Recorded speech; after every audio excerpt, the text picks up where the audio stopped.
We have, of course, the supplemental, and the assistance from the supplemental is on its way. In fact, some of it's already been delivered.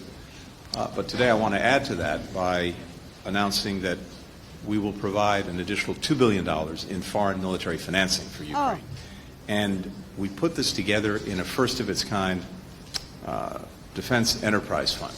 And it has three components. One is to provide weapons today, so this will assist Ukraine in acquiring those weapons.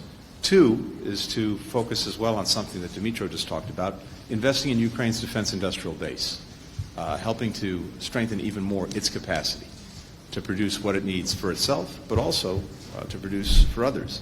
So that's Antony Blinken, and he is talking about how much more money? 2 billion, trillion more. I mean, how much more have we spent so far?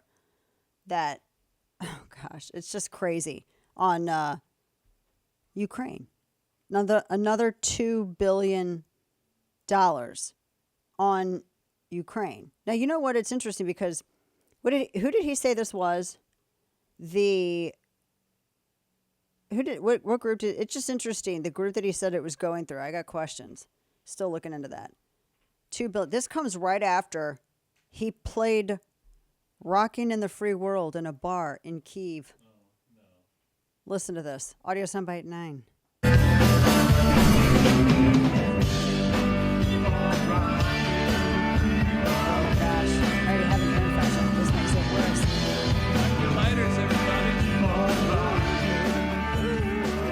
Important to not sing on pitch, right? Are they already? I don't know. Anyway, here's Wonderwall. Steve says I should tell my Neil Young story. It's going to make me sound obsessive, and I literally only said 2 things about it, and the press lost their mind. This is what happened. It was like 12 years ago. More than that, actually. It was like 15 years ago. I tweeted that I didn't like Neil Young. His music, anyway. I just didn't like it. I mean, Cinnamon Girl's kind of okay. My husband's like, eh. But the reason that I had that opinion, and first off, welcome. I didn't welcome already. Dana Show here. Hi, top of the second hour. Listen everywhere. On X too. The reason I didn't like it was because when I was in high school, I had to have foot surgery. And so I had to stay with my foot elevated for 4 weeks during my summer. It was the worst summer ever. I was a sophomore in high school going into my junior year. I was varsity track, varsity all the things. I was a big jock. You know how hard that is, right? I had stitches in my feet, and I was not totally cleared to go back to track, and I did anyway because I was like, no. I didn't rip anything of him. Anyway, I had to keep my foot elevated, and I couldn't do a lot, and it's the summer. So what do you do when you're a teenager, and it's the late 90s, mid to late 90s in the summer? You watched MTV when they actually played music videos. And Neil Young had an album that just dropped, and all I remember is he did something with Pearl Jam, too, so it was like double the audible torture. But he came out with a song called Downtown. And I don't play the song because I'll die. It is one of the worst songs that I've ever heard in my life. Was it on Mirrorball? What was the song that the album it was on? But it was a song called Downtown. And it came on and I'm like, now don't get mad at me. My first thought was, it's an old dude who's on MTV. This is going to be weird. Because usually it was good. Like when Johnny Cash came out with a music video from a Rick Rubin produced album, that was when he redid Rusty Cage, and he had this whole album of redone. It wasn't just a cover. Like Johnny Cash took these songs and made them his own, right? He took Hurt from Nine Inch Nails. He took it from Trent Reznor, and it's his forever, posthumously now. And he redid Rusty Cage, right, from Soundgarden. So anyway, I thought it was going to be kind of similar to that. I only knew like some of Neil Young's stuff because my stepdad liked him. But he listened to better music, though. He loved Motown, but he indulged in a guilty pleasure called Neil Young. Anyway, and he listened to records, like vinyl. He didn't put CDs in, it was vinyl. He was one of those guys. Is one of those guys. So he played Neil Young. And so I'm like, old guy in a video. This should be interesting, right? I admit it. I thought that. Then the song started. And I was like, are we going to get on pitch, on key at some point? Is that going to happen? And then the lyrics began. And they went, and I don't even need notes.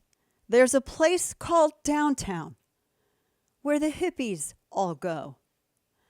And they do the tango and they dance to disco. That was the lyrics, said in his typical flat delivery. And anyway, that's what shaped my opinion. So like over 12 years ago, I tweeted. I had one tweet, right? Maybe two.